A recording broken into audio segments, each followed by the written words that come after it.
मॉमेबल fertility and test tube baby centre. पालक होण्याचं स्वप्न आता होईल साकार. डॉक्टर एकता जगदीश वाबळे यांच्या मॉमेबल fertility and test tube baby centre तज्ज्ञांसोबत तुमचं स्वप्न पूर्ण करा. सुरक्षित, यशस्वी आणि विश्वासार्ह उपचार.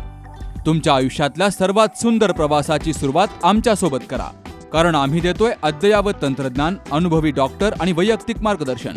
आमच्या सेवा IVF, IUI उपचार, वंध्यत्व तपासणी, अंडाणू आणि शुक्राणू गोठवणं म्हणजेच फ्रीजिंग आणि दुसऱ्या प्रयत्नासाठी सल्ला. तेव्हा आई बाबा होणं आता शक्य आहे, कारण तुमचं स्वप्न आमचं ध्येय. ठिकाण 2रा मजला, Sanjeevan hospital and research centre, Nashik Pune road, hotel Prasad समोर, संगमनेर. संपर्क 8080 215 215. संगमनेर येथील मेडिकवर हॉस्पिटलमध्ये बेबी मीट कार्यक्रम उत्साहात पार पडलाय. हॉस्पिटलमध्ये जन्मलेली बाळं आणि त्यांच्या मातांसाठी या कार्यक्रमाचं आयोजन केलं गेलं. तर या कार्यक्रमाला माता आणि पालकांचा उत्स्फूर्त प्रतिसाद मिळालाय. नव्या वर्षात संगमनेरकरांसाठी विशेष मातृत्व पॅकेज लॉन्च करण्याची घोषणा यावेळी केली गेली आहे. हॉस्पिटलच्या सेंटर हेड डॉक्टर स्नेहल गायके यांनी सांगितलंय की आई आणि बाळाच्या सुरक्षेसह दर्जेदार उपचार देणं हा मेडिकवर हॉस्पिटलचा प्रमुख उद्देश आहे. नव्या पॅकेजमध्ये गर्भधारणेपासून प्रसूतीनंतरच्या काळजीपर्यंत सर्व सुविधा परवडणाऱ्या दरात उपलब्ध करून दिल्या जाणार आहेत. तर या कार्यक्रमात स्त्रीरोग तज्ज्ञ डॉक्टर सागर कोटकर यांनीही मातांच्या आरोग्याविषयी मार्गदर्शन केलंय आणि बालरोग तज्ज्ञ डॉक्टर स्नेहल जगताप यांनी नवजात बाळांची निगा, पोषण, लसीकरण तसेच नियमित तपासणीचं महत्त्व पटवून दिलंय. तर हाय रिस्क प्रेग्नन्सीज जेव्हा आले तेव्हा मदर इक्वली हाय रिस्क, म्हणजे तिचा पण जीव धोक्यात असतो, पण त्यानंतर बाळाची काळजी किंवा बाळाचा जीवसुद्धा वाचवणं तेवढंच महत्त्वाचं असतं. आपल्या हॉस्पिटलमध्ये आपल्याकडे NICU सुविधा उपलब्ध आहे. व्हेंटिलेटर, CPAP, HFNC सुद्धा अवेलेबल आहे. ठीक आहे. हाय रिस्क प्रेग्नन्सीजमध्ये जेव्हा पण बेबी डिलिव्हर होतं तर फर्स्ट अँड फॉरमोस्ट बाळ रडलंय की नाही जन्मानंतर हे महत्त्वाचं असतं. ते का महत्त्वाचं असतं? कारण जेव्हा बाळ व्यवस्थित रडतं म्हणजे श्वास घेतं, ठीक आहे, मेंदूला ऑक्सिजन पुरवता जाते, ठीक आहे, दुसरं काही कृत्रिमद्वारे श्वासाची गरज नसते या बाळांना. त्याचनुसार NICU केअर किंवा NICUमध्ये ॲडमिट होण्याची शक्यता डायरेक्ट 50% ड्रॉप होते. तसेच श्वास घ्यायचा त्रास, कमी वजनाचे बाळं, प्री टर्म बेबीज जे 9 महिन्याच्या आधी डिलिव्हर होतात किंवा कावीळ होणं, RH नेगेटिव्ह मदर्सचे जे बेबीज असतात किंवा बाळांना अँटीनेटली जे आजार डिटेक्ट होतात, हृदयामध्ये होल, मेंदूमध्ये पाणी होणं, छातीत पाणी होणं, फुफ्फुसं कमजोर असणं, हे बाळं NICU क्रायटेरिया किंवा त्यांना NICU ॲडमिशन लागतात आणि ही केअर आपल्याकडे व्यवस्थित दिली जाते. गणेश मुले, मी रेडिओलॉजिस्ट आहे. माझं डॉक्टर मुले सोनोग्राफी सेंटर इथे संगमनेरमध्ये चालू केलं आहे. माझ्या वाईफची डिलिव्हरी करायची होती आम्हाला इकडे. मी अगोदर मुंबईमध्ये होतो. 7व्या महिन्यामध्ये आम्ही इकडे घेऊन आलो तिला. तर ऑफकोर्स संगमनेरमध्ये आल्यावर प्रत्येकाला त्या क्षणाला कळतं की कुठे जायचं, राईट. तर त्यावेळेला डॉक्टर सागर कोटकर हे माझे मित्र पण आहेत आणि मला त्यांचं क्वालिफिकेशन माहिती होतं अगोदरचं. त्यांनी कुठं काय केलं, त्यानंतर कुठे फेलोशिप केली, या सगळ्या गोष्टी. तर मी त्यांच्याकडे घेऊन आलो. आता जरी मी माझे ते मित्र असले तरी माझ्या वाईफसाठी ते इज अ डॉक्टर, राईट. तर तिचे असे क्वेश्चन होते काही, त्या गोष्टी सरांनी एकदम वेळोवेळी सॉल्व्ह केल्या. तिचं माइंडसेट प्रिपेअर केलं प्रेग्नन्सीसाठी आणि ॲट द लास्ट वीक थोडंसं लायका कमी असल्यामुळे आम्ही 37 वीकला आम्हाला C-सेक्शन करावं लागलं. बट त्या C-सेक्शनला ती खूप घाबरली होती. तिचं असं म्हणणं होतं की टाके पिकतात किंवा कॉम्प्लिकेशन येतात, ह्या गोष्टी तिचा इश्यू होता. तर सरांनी तिला म्हणजे अश्युअर केलं होतं की मी तो टाका एक धागा असा ओढून काढेल असं दाखवेल तुम्हाला जेव्हा ती डिलिव्हरी होईल. आणि ही गोष्ट माझ्यासाठी पण विशेष होती.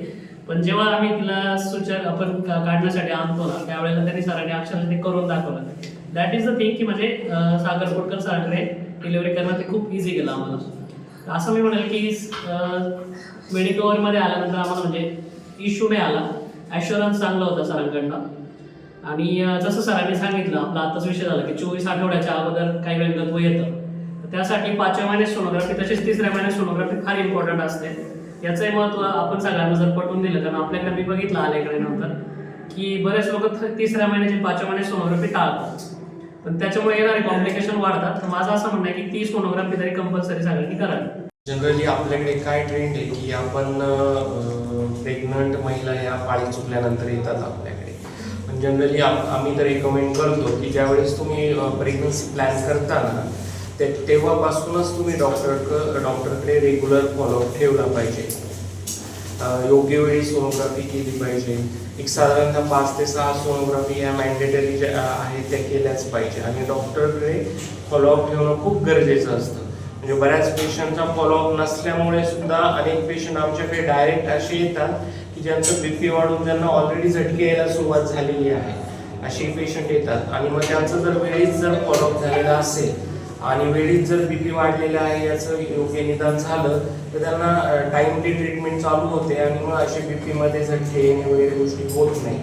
BP वाढल्यामुळे झटके येतात, बाळाची वार सुटते. बाळ मॅच्युअर नसताना आधीच वार सुटल्यामुळे अनेक रक्तस्राव जास्त होऊन सुद्धा पेशंटची सुद्धा जीवाला धोका होतो, तसेच बाळाचा सुद्धा होतो. आमच्याकडे जनरली जास्त करून कॉम्प्लिकेटेड केस येण्याचं प्रमाण जास्त आहे. बाळाची वार सुटलेली असणे किंवा 7व्या-8व्या महिन्यात डिलिव्हरी असणे किंवा बाळाचं वजन खूपच कमी आहे किंवा बाळाची वाढच झालेली नाही आहे, पेशंटचे खूप BP वाढलेले आहे किंवा पेशंटच्या पांढऱ्या पेशी किंवा आपण ज्यांना प्लेटलेट म्हणतो त्या खूप कमी आहेत. आता मध्यंतरी एक भंडारदऱ्याची पेशंट होती आमच्याकडे. तिला गाडीत बसायला भंडारदऱ्याला यायला 10 किलोमीटर चालत यावं लागायचं. ती मुंबईला KM ला सुद्धा जाऊन आली. तिला एक लिव्हरचा आजार आहे ज्याच्यामध्ये प्लेटलेटचं प्रमाण 50,000पेक्षा तिचं जातच नाही. लिव्हर आणि स्प्लीन तिचं दोघांनाही सूज आलेली होती. तर तिला इथे संगमनेर आणि अकोल्यामध्ये कुणीच तिची डिलिव्हरी किंवा सिझर करून देत नव्हतं. शेवटी ती माझ्याकडे आली मेडिकल हॉस्पिटलला. तिला आम्ही ॲश्युअर केलं, तिच्या सगळ्या तपासण्या केल्या आणि लास्ट वीकमध्ये तिची 9 महिन्यामध्ये आम्ही सिझर करून तिला योग्य ट्रीटमेंट देऊन तिला आता डिस्चार्ज पण केला आम्ही. आणि तेही अत्यंत माफक दरात. म्हणजे त्या पेशंटचे ती जर पुण्याला किंवा मुंबईला गेली असती तर कमीत कमी 3 ते 4 लाख रुपये घेतले असते. ते आम्ही अत्यंत, एकतर ती आदिवासी भागातली होती, गरीब होते, म्हणून आम्ही काही बर्डन आम्ही स्वतःवर घेऊन आम्ही तिची ती डिलिव्हरी करून दिली. मध्यंतरी एक ट्यूब रप्चर, एक्टॉपिक प्रेग्नन्सीमध्ये ट्यूब रप्चर होते. तिचं पण एक पेशंट आली होती जिचं एज फक्त 2 होतं.